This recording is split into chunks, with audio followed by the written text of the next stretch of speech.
Welcome and bienvenidos to Nuestro Papi, a podcast series about my grandfather, Pedro Enrique Prado Pina. And today we're going to be exploring our family's roots a través or through Papi's memories. Papi, welcome back to our podcast series. How are you doing today? I'm doing great. Very happy to see you. And especially after the big lunch you had, that you showed me that picture. Wow, I wish I could have one of those. I bet. And we'll be, as I told Papi before we got on the show, that we'll be bringing very tasty wines and treats, including some cheese that we were able to get when we went and visited Papi's grandfather's home village, and where his great-grandparents came as well from last week, actually. So we were able to get the cheese. Papi, what's that cheese called? Queso casin, because that's the same name that my dad gave when he opened in Ciego de Avila a coffee processing. You see, the Café Bustelo was Café Casin, and the same yellow package and everything. And I remember as a kid working and sealing them up and things like that. And that's a bring good memories. Yeah, Papi, did you ever get to try queso casin? No. I tried a lot of coffee casin. Well, that's funny because I've tried queso casin, you've tried café casin. Was it strong coffee? Yeah, it's like the Bustelo coffee, like Cuban coffee. Well, the reason I asked that too is because we tried the queso casin, Papi, and it was the strongest cheese we've ever had in our life. Yeah? Yeah, they say queso casin cada día, pero es como just one small roll of cheese every year. So you just take a little bit every day. Wow, I would love to. Yeah, that would be something special. It'll be delivered to you in about 72 hours. You'll be able to try it finally. And take a toothpick to taste it. So as far as today goes, Papi, where we're heading with Nuestro Papi is really, it's a memoir, it's a documentation of your life. And before we jump into your birth, I think it would be really important for us to set context. Just like reading a book, it's always important to know what's the plot and also what's the environment, where's the story taking place. So I think that's what I'd love to spend today chatting about, is really about our ancestors and as well as about Ciego de Avila. That's right. Prepared a handful of questions today. Little different than our first episode. This is going to be really how we aim all future episodes to be, is a lot more of just asking you questions and you taking it from there. So let's see, where's the best place to start? I think what I think would be great is let's talk about the setting, the place where you're from. Tell me about where you're from, Papi. Well, I was born in Ciego de Avila, Cuba, and it's at that time I think Ciego de Avila was like 40,000 people. Today it's a huge city, for what I understand, has grown because it's located right in the middle of Cuba. If you go east or west, basically you got Oriente in one side, you got over the west Havana, and so very active in cane and pineapples, and citrus, and cattle. I mean, it was very business oriented, and being in the center, I guess, was location, like they say, always location. So I had, since I was growing up, I could feel that there was always activity there. Yeah, did it feel like a city to you when you were growing up? Yeah, I mean, to me, I mean, that's the only I knew until I went to Havana. Then I really realized what a city is. But when I was in Ciego de Avila, that was the city, my home place. And but you walk everywhere, or you go in a bicycle, or you get a coche, a horse-drawn coche, and so that's how we move around, or rent a taxi. Sometimes depends on the issues, or where you're going. So you're going to Havana or Varadero Beach, or so. But most of the time, as a kid, I walk, and then finally got a bicycle, and was going to school and going places with my bicycle. Yeah, it seems, I had the chance to go to Ciego de Avila about 5 times now, and how you describe it from when you were born at that time, the city, aside from being a larger city, they still have the horse-drawn carriages, the coches, as well as bicycles. You truly you ride a bike, you walk around. Everyone seems, it still has a small town feel to it. So it's cool, to hear that there's these aspects that don't change, while many other things change. How about Yeah. other like points of interest? I've heard about a few places. In Ciego de Avila, is La Turbina, it's called. And for I understand, well, my dad, Perico, or Papi, he was one of the few people that swim the Turbina across. He was a heck of a swimmer. But what he and people say the story is that they were digging there for the ground to make roads, and all of a sudden they hit water, and even a locomotive is still underneath there and everything, and then it filled up. And that's the story that I understand is what happened there. And then I think recently has been converted into a tourism with a hotel, which I went in one of my visits to Cuba in the 1980. We stayed in a hotel right next to the Turbina. And then the Instituto, which is called the secondary high school in Cuba, was placed right also close by there. And that's what I, went there to finish my high school. So, how about within the town? There's the Parque Martí. Would you say that that's the central place? I was a kid when there was the old Parque Martí, and then they built the new one. So I saw the experience of going to that. Same thing with the church. Just about the same time, the new church was built there right across the Parque Martí. And I mean, it's seeing how the whole thing, and they had the La Glorieta, they call it the center part, that they play the band and play the music. I mean, it was a thing. And in that parque, the custom was that on Saturday, you go to the park and women walk in one way and the men walk in a different contra against the clock there, and so they can face each other. And if you like somebody, then you try to talk to them and create that how a relationship was. And that was done. That was a custom for forever. I think it was interesting.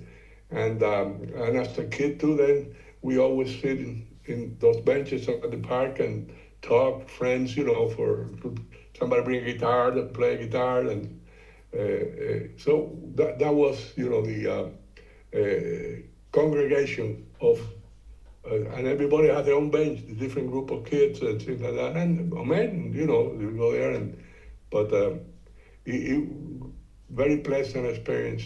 Mm-hmm. And it was the kind of town too where when you wanted to go get let's say you're cooking for the night, you want to go get your pork or your meat from the carniceria, you would get your queso would it be from a queseria? Like were there a lot of small businesses in this town back then? Yeah, well, actually, in every corner, basically there was una bodega, the grocery store, basically.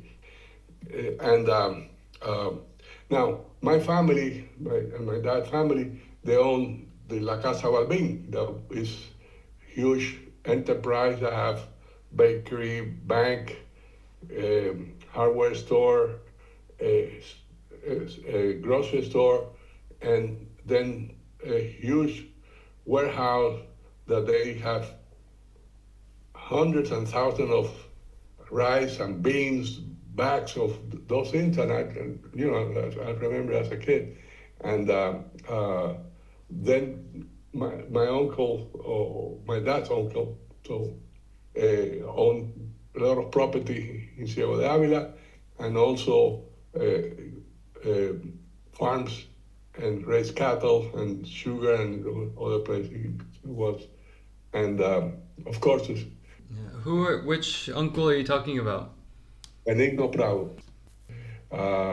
And you had then a famous La Carretera de Morón. Mm-hmm. Morón is to the north of Ciego de Avila, and you have La Laguna de la Leche.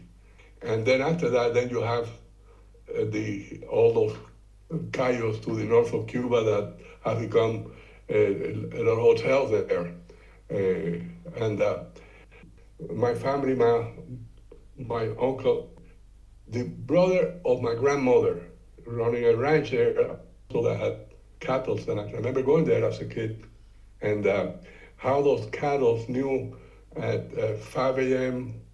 coming to be milked by hand, not by machine. And then at 6 p.m., they would come back all on their own. I mean, it's incredible. And I was always impressed because I used to spend some time weekends there and seeing how the scene worked and how they had to keep the bulls separate because if not, they will fight. Mm-hmm. And I saw one day one fight that they took a fence down. As a kid, was very impressed. But I remember going there because my dad, we walked sometime or we went by coche, but we always stopped at Dulceria Los Leones. That is a bakery shop there, and buy pastelito and take it, to our relatives there. So it was, but I love, they have a lot of mango tree and Dispero and Marañón. I mean, and I enjoy it. And that's when I learned about riding a horse, me and my sister. And one day we were going, and a snake came in, and the horse stopped, and we both flew out of it. So over there, but it was a lot of grass, so we didn't really get hurt. But it's on those memories. I did go a lot of hunting when I got a pellet rifle that my dad bought me, and did. But I don't know. After I killed a couple of birds, I felt bad seeing those birds. And my aunt, Ramon's wife, Graciela, she cooked it for me. Fries that were good, but I said, coño, I can't do that. That was, so it was a big port, Júcaro, that they load a lot of sugar that went through there. And I visited one time, and there was a sugar processing plant there in between that we went to visit. That it was very, in between there were little places that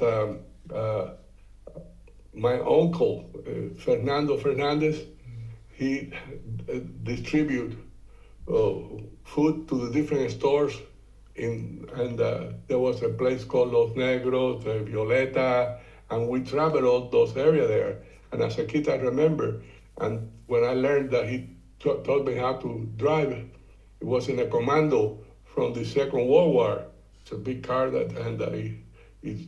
so, I mean, it had a lot of memory as a kid, but they come and go. And when you live those things,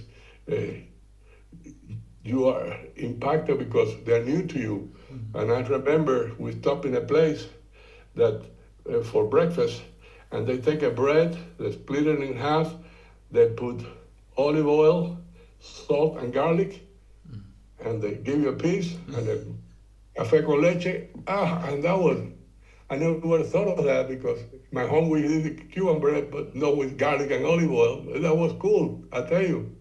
So, and we stopped in another place for lunch, and they had brown beans, Cuban, and there was a lady from Jamaica that they bought a lot because they work on the sugar scenes there, and she made it, and she put guava leaf in it. Oh, incredible! Yeah. So it's things that stick in my mind as a kid, seeing those things because it was different, but it was good. Papi, is that port that you mentioned, is that to the south? To the south. To the south, okay. So to the north, Moron, to the east, Camagüey, to the south, Jícaro? Júcaro. And then to the west, you have Sancti Spiritus. To the west, Sancti Spiritus, that as a kid we played basketball there a couple of times from high school, the Catholic high school. And then to the east, Camagüey and Violeta, Esperanza. I mean, there were some towns in that direction. Yeah, and at this time, when you were born, even before, Ciego de Avila was not its own province. It belonged to Camagüey, correct? At that time, there were 6 provinces in Cuba: Oriente, Camagüey, Santa Clara, Matanza, Havana, and Pinar del Rio. And Isla de Pino belonged to Havana, although it was an island close to Cayman Island. There's a lot of people there that from the Cayman Island and the same thing, the vice versa. It's interesting. Now, another place I feel like there's two other locations that come to mind in Ciego, just to paint the picture, is, and everything in Ciego, from my memory, it's gridlock too. It's streets, boulevards, avenidas, and it's a very developed, well-planned city, essentially. But there's the Parque Martí, and then there's the is it called Fortín de la Trocha or La Trocha? No, La Trocha. Well, La Trocha was developed during the Spanish-Cuban War in order to stop the Cubans coming from Oriente to pass, and they did a fort every so often, every mile or something like that. In my uncle farm, there was one of those forts, and as a kid, I used to go there and get inside there and see, and so it was interesting. But that fort was, in order to prevent to pass, they did it anyway. The Mambises fought, and they eventually won the war. But it's very important because it was created to insulate, and it didn't work. So. And even today, I know you could still go visit, and I've had the chance driving to Moron to see. So just truly, like you said earlier, Ciego de Avila is truly in the center of Cuba as far as from an east-west and north-south perspective. Right, yeah. All in all, we have a decent idea for many folks who've never been to Ciego. It's always hard to picture a place. We'll be sure to share photos that we have to through our Instagram and through our Facebook so that listeners can have a better idea. But it's a place that exists very much so. It's an economically important part of Cuba's economy today. We have family members that still live there, and even friends, and it's so it's a place that I still feel very connected to. But what I think would be really cool is to start to set the scene now for when you came to life. And I think it always begins with parents. We come from our mother, and so would love to hear about your parents, and again, keeping in mind that we want to try and think of your parents from before you were born. Talk about what you know of your mother, where she's from, and the kind of the life that she was brought into, and then we could switch over to your dad's. So let's go ahead and talk about Abuela. Tell us about your mother. Abuela, for what I understand, she was born in my dique. Carmen Pina was her mother, with my grandmother, that gave me the best ticklish on my feet every night when I was young. And that's what I understand, that was in my dique. They live right next to the Ago family, a black family that they eventually Edixa came home and helped my mother with me and my sister when we were born. Yeah. What about you've mentioned a lot of your mom and dad's siblings. You've said my uncle, my aunt. As far as, could you tell us about your mother's siblings? Did she come from a big family? 2 sisters and 2 brothers. Gloria, she was married to Jose Pepin Correa, that is the father of Armando and Jose Luis. And Jose Luis lives in Spain now. Then Tia Felita, she later got on married and had a son, Fernando. And then Alcides, that is the father of Alcidito and Alfredo. And then Fernando Fernandez was my uncle that has all the distribution for the different stores throughout the area of Ciego de Avila. And he was the patriarch of the family, because he was the oldest one, and he, took care of. My grandmother lived with him and all that. So, Carmen Pina, and Norma and Nancy were his daughter.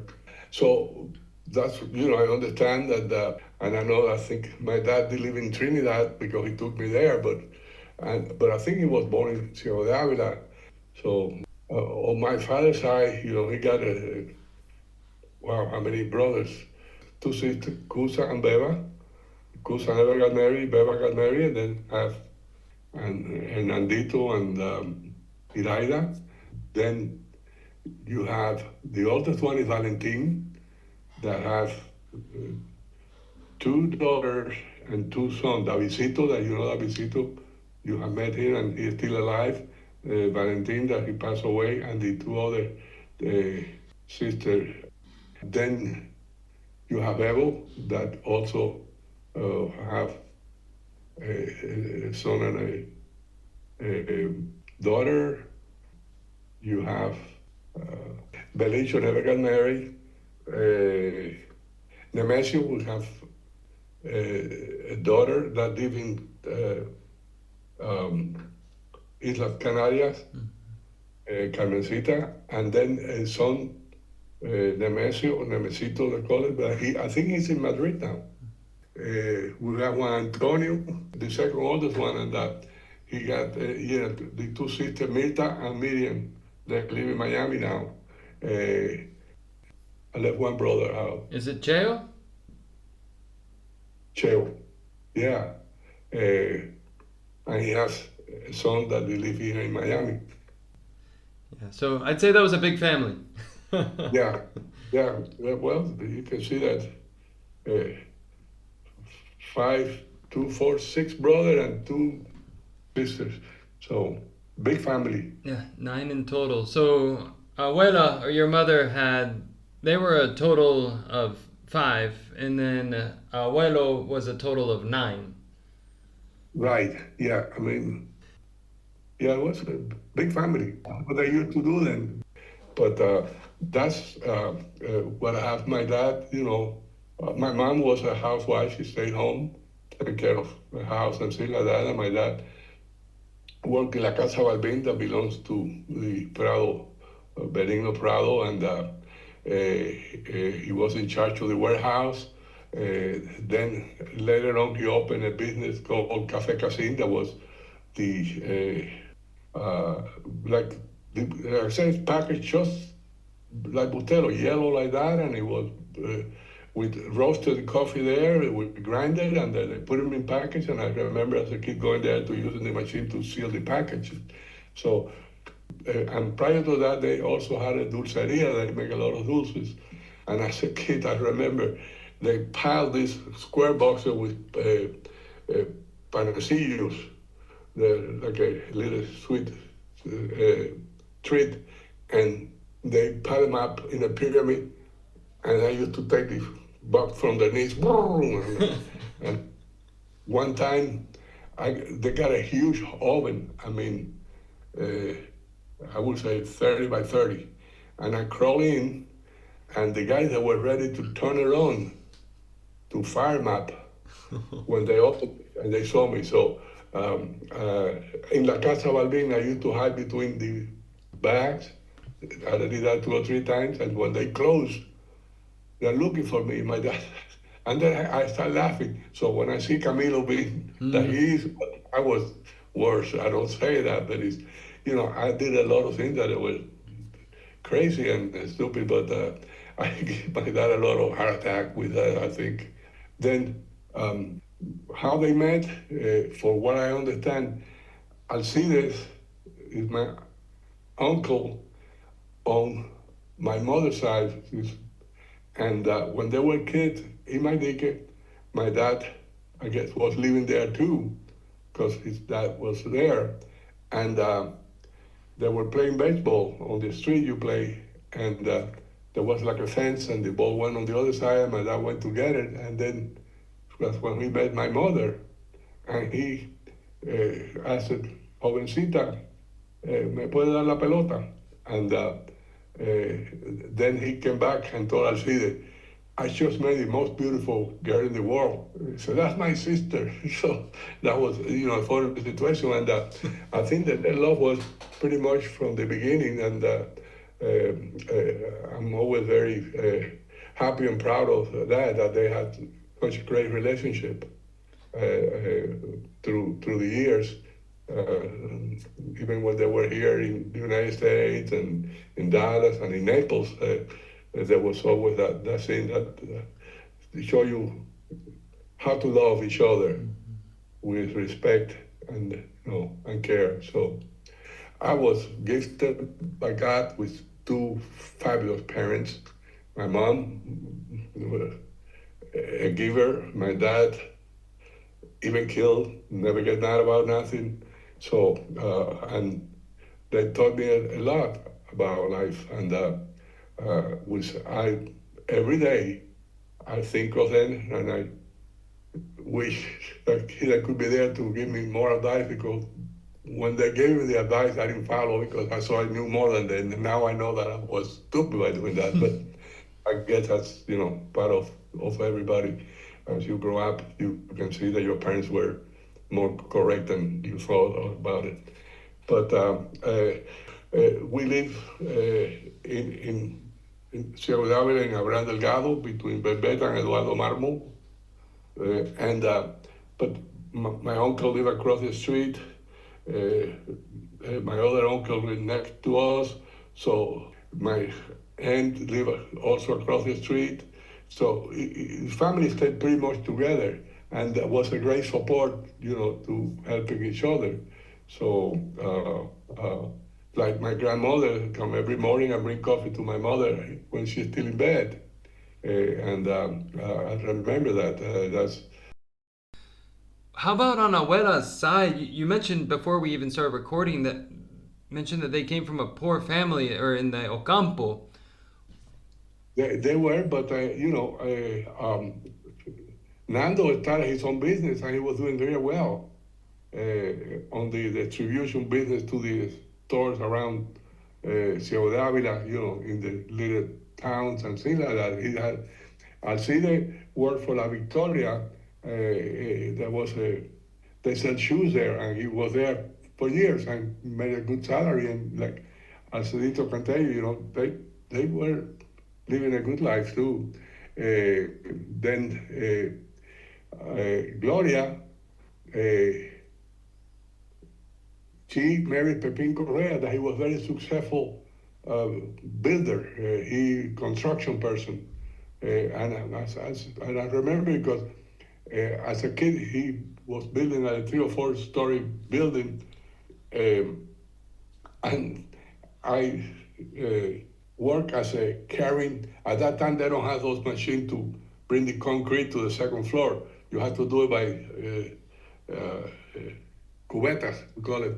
And me carrying that, and then the next day I had to fraguar with the water the floor that we poured the day before. And I made some money that he paid me, So that was an experience for me to see that. So and he was curious because that building was across the hospital that was just being built in Ciego de Avila. I think it's Simon Reyes. I'm trying to remember the street. And when I went to the second floor to pour water on the concrete, the police came over, and it's because Batista was visiting the hospital because it was the opening party of the hospital or something, and he was visiting because one of the things, when presidents do something, they go there. Mm-hmm. And they come in and say, hey, I'm just pouring the water. So they had to call my uncle and verify, yeah. So, but it's funny, I know it's crazy, but that happened, and and then you forget about that because it was significant at the time. I mean, but now you look back and say they could have shot me. I was young, maybe 10, 11 years old, but I was always big, so but it was interesting. From what I understand is that your grandfather, my great-great-grandfather, David Prado, had come to Cuba with 3 other brothers. What I'm also curious about is there is like a cultural group that maintains ties with the Asturians. Yeah, in Ciego de Avila, they say, in front of the Parque Martí is el Centro Asturiano. My dad was a delegate there, and they do parties, and I have picture of the kids that they dress up like different thing, and you know, and was a place that they play domino and pool and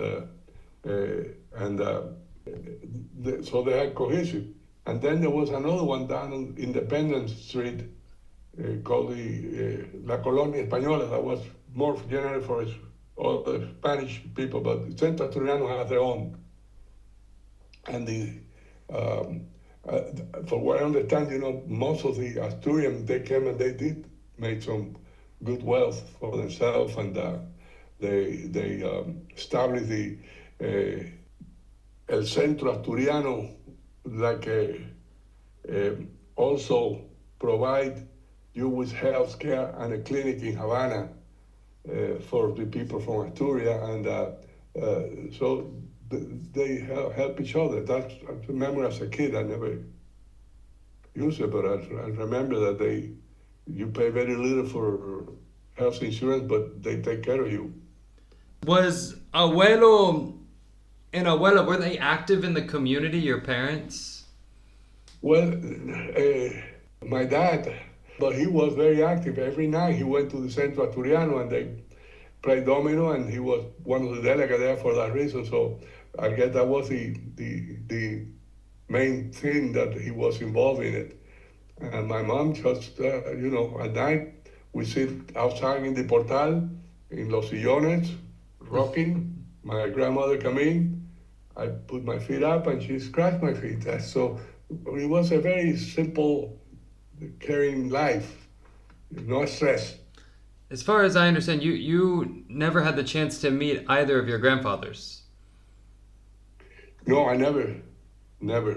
Your grandfather to 10, almost 11 people. How you never had that, I guess, role model of a grandfather, but you've been an amazing grandfather, I can say, and I know every other person, all my siblings and cousins would say the same.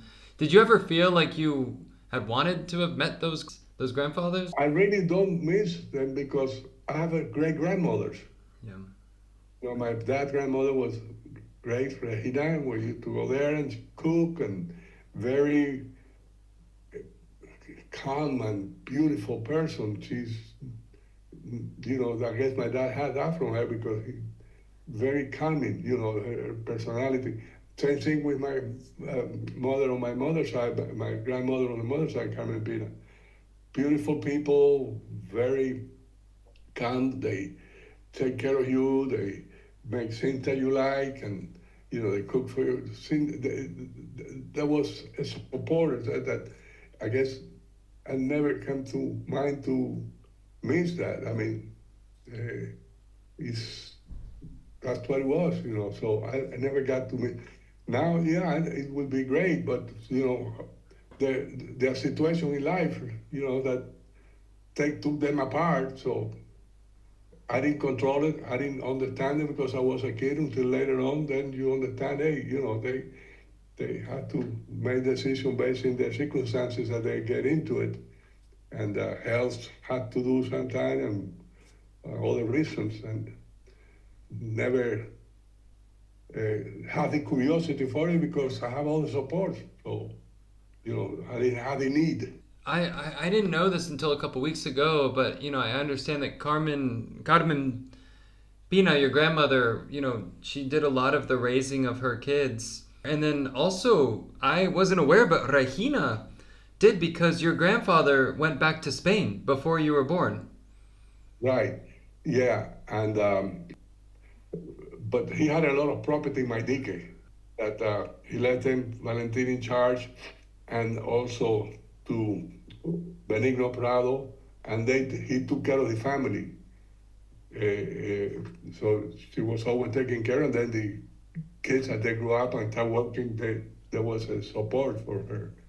Yeah. Because I remember as a kid visiting, you know, her house, and every Nochebuena, Christmas Eve, we spent with her, you know, and Gusa and Beba, my dad, my mom, my sister, my dad always made sure that he spent the Christmas Eve with her. So We still, as a family, still always make sure to spend the Noche Buena together too, no matter what, yeah, because we're all over the place. Alex and Elena are carrying that banner. They have become, and we appreciate that. We did it for a while, but we get old and we don't have the energy that we had before. But at least we see how the younger people now are carrying the torch, Yeah. and that's what it's all about. What family is about. What I do want to, let people know is that we're talking about a lot of family history, and family history it can be very confusing, very easily, basically misleading in the sense that a lot of times at least what I've discovered is when we're learning about our ancestors, we hear about the ancestors who maybe are remembered most, maybe the ancestors who made the biggest impact on that person's life who's sharing those memories. But the reality is that we come from most likely 2 parents, 4 grandparents, 8 great-grandparents, 16 great-great-grandparents, and 32 great-great-great-grandparents, which is a ton of history that a lot of it gets forgotten. And as you shared today, Papi, you have memories of your parents just a little bit from before you were born, and then let alone you really only got to know your grandmother. So what I'm working on in tandem to this project is really trying to discover who are some of these people and where were they from, because we may never hear the specific stories that you're sharing about them, but whenever we put history, we overlay history, real history over family history, it starts to tell a story. For example, why did your grandfather come from Asturias with his 3 brothers to Ciego de Avila? And just in the past couple of weeks going to Asturias, we were able to learn a lot more about why would somebody have made that trip by steamship to the Americas. And now here you are, Papi, alive as a result of this, Right. let alone all of us of your descendants who... So it's just so interesting in life when these moments that may seem so random, I think history starts to tell a lot more to it. Maybe why did this happen? Why were thousands of Asturianos leaving Asturias?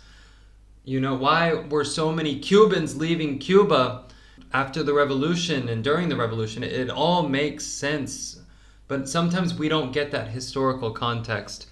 So these stories that you're sharing are extremely special, and they're ones that I've never heard, that maybe you've never even told, and they're definitely ones that other folks haven't heard either. So I think we were able to set the stage for moving forward. So with that, I just want to thank everybody for tuning in today to Nuestro Papi. I hope that you were able to learn a lot more about Ciego de Avila, Cuba, where my grandfather is from, but also about his ancestors who preceded him, from his sister to his parents, to his uncles and aunts, as well as his grandparents and beyond. So with that, we welcome you back to listen to more episodes in the future, and we hope you all have a great day. Pásala bien.